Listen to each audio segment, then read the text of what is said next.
Commissioner تمب کو نامعلوم مسلح افراد نے اغوا کر کے نامعلوم مقام پر لے گئے۔ اطلاع کے مطابق اسسٹنٹ کمشنر تمب محمد حنیف نورزئی تمب سے کوئٹہ جا رہے تھے کہ نامعلوم مسلح افراد نے اغوا کر لیا۔ اس سلسلے میں ڈپٹی کمشنر کیچ کی ہنگامی پریس کانفرنس میں ڈپٹی کمشنر کیچ بشیر احمد بڑیچ نے اسسٹنٹ کمشنر تمب محمد حنیف نورزئی کی اغوا کی مذمت کی اور اسے بلوچ روایات کے منافی قرار دیا۔ انہوں نے مزید کیا کہا، آئیے جانتے ہیں۔ پریس بریف کا مقصد یہ تھا کہ آج صبح ایک انتہائی افسوسناک اور ناخوشگوار واقعہ ہوا۔ ہمارے اسسٹنٹ کمشنر صاحب ہیں اے سی تمب حنیف نورزئی صاحب، آج صبح انآئیڈینٹیفائڈ لوگوں نے سماچاروں میں ان کو راستے سے اچھال لیا تھا جبکہ وہ اپنے فیملی کے ساتھ ٹریول کر رہے تھے اور عید کی چھٹی پہ جا رہے تھے۔ تو یہ واقعہ صبح تقریباً 6:30 بجے کے قریب ہوا جب وہ تگران آباد کے علاقے میں تھے، تگران آباد اور بالیچہ کے علاقے میں تھے۔ کچھ ان لوگوں نے آئیڈینٹیفائڈ لوگوں نے ان کو وہاں سے اٹھایا اور اس کے بعد ان کو اٹھانے کے بعد ان کی فیملی کو گاڑی میں بٹھا کے سائڈ پہ کر کے تو انفارچونیٹلی نہ ناموس کا خیال رکھا، نہ بلوچیت کا خیال رکھا۔ ان کی مسز کو جو کہ ہماری بہن ہے ان کو گاڑی سے اتارا اور ان کے تمام جتنی بھی بیگز ہیں ان سب بیگ کو چیکنگ کی پراپر طریقے سے، اور اس کے بعد بلوچی روایات کے انتہائی خلاف ان کے ہسبینڈ کو حنیف نورزئی صاحب کو جو کہ ایک اچھے افسر ہیں، جو آلموسٹ تقریباً 1.5 سال سے وہاں پہ نوکری کر رہے تھے اور عوام کی خدمت کر رہے تھے، تو ان کو ان کی مسز کے سامنے، آنکھوں کے سامنے اٹھا کے اور گاڑی اور ان کو لے کر گئے اور ان کی مسز کو روڈ کے اوپر ایک ڈرائیور اور ایک جو ہے جو گنمین تھا ان کا، ان کے ساتھ چھوڑ دیا جو کہ غیر محرم ہے۔ تو میں ایز اے بلوچ اس چیز کے اوپر مجھے بڑا تعجب ہوتا ہے کہ ہم کس ڈائریکشن کے اوپر جا رہے ہیں اور جس ذلت سے وہ ہمارے اسسٹنٹ کو اٹھا کے لے کر گئے، تو میں سمجھتا ہوں کہ یہ بالکل روایت کے خلاف ہے۔ ان کی فیملی کے سامنے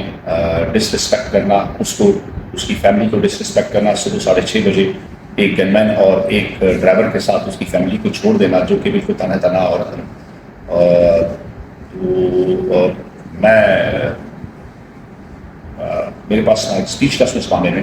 کہ اس طرح کی حرکت ایک بلوچ معاشرے میں کیسے ہو سکتی ہے ایک بلوچ افسر کے ساتھ۔ باقی انشاءاللہ العزیز حکومت لگی ہوئی ہے۔ ہمارے جو اسسٹنٹ کمشنر صاحب ہیں وہ ایک ایڈمنسٹریٹو افسر ہیں اور ایڈمنسٹریٹو افسر وہاں پہ اپنے کام جو علاقے کی خدمت ہے وہی کر رہے تھے اور تھوڑی وہ کسی آپریشنس کے اوپر معمول تھے کہ وہ ہائی سیکیورٹی الرٹ کے اندر آتے۔ تو ہمیں یہ بھروسہ ہے کہ ہم یہاں پہ ایڈمنسٹریٹو کام کر رہے ہیں اور بلوچ عوام کی خدمت کر رہے ہیں۔ تو میرا نہیں خیال کہ وہ کسی آپریشن کے اوپر تھا اور جس طریقے سے اس کو رسید کے لے کر گئے اس کی فیملی کے سامنے انتہائی افسوسناک، تو انتہائی نامناسب بھی ہے یہ بلوچ معاشرے میں اس طرح کی مثال پیش بھی۔ سر سیکورٹی گارڈ اس کے پاس کیوں نہیں تھے؟ میں آپ کو جیسے میں نے کہہ دیا کہ آپ کو وہ ایک ایڈمنسٹریٹو افسر ہے۔ یہاں پہ جتنے بھی آپ ایڈمنسٹریٹو افسرس ہیں آپ ان کو دیکھیں، ٹھیک ہے، ان کے پاس ایک اپنا سیکورٹی گارڈ تھا جس سیکورٹی گارڈ کو انہوں نے روڈ کے اوپر چھوڑ کے ان کی مسز کے ساتھ اور چھوڑ کے چلے گئے۔ اگر سیکورٹی کی پاس ہوتی تو وہ ایک بندہ بھی ان کے پاس ہوتا تو ان کو بھی ساتھ لے کر جاتا، لیکن مقصد یہ نہیں تھا۔ پرابیبلی مقصد یہ تھا کہ بلوچ معاشرے میں بلوچوں کو جو ہے ڈس رسپیکٹ کرنا تھا، جو کہ انہوں نے بخوبی کیا اور انتہائی افسوس کا واقعہ ہے۔ اچھا سر، یہ ان کے باحفاظت بازیابی کے لیے ضلع انتظامیہ کی کیا حکمت عملی ہوگی؟ جتنے بھی علاقے کے محترم ہیں، ایم پی اے صاحب ہیں، جتنے بھی ہمارے نوٹیبلس ہیں، ہم سب کے ساتھ ان کانٹیکٹ ہے، سب اپنی اپنی ایفرٹ کر رہے ہیں اور انشاءاللہ جتنے بھی قبائلی مائدین ہیں مجھے پورا امید ہے کہ ہم سکسیزفل ہو جائیں گے اس نیگوشیٹ کرنے میں اور بہت جلد انشاءاللہ اسی سب کو کریں گے۔ سر کیا کوئی ایسا تھریٹ تھا علاقے میں، سچویشن کچھ ایسی تھی یا آپ کو کوئی انفارمیشن ایسی انتظامیہ کو ہے کہ کون سے گروہ ملوث ہو سکتے ہیں؟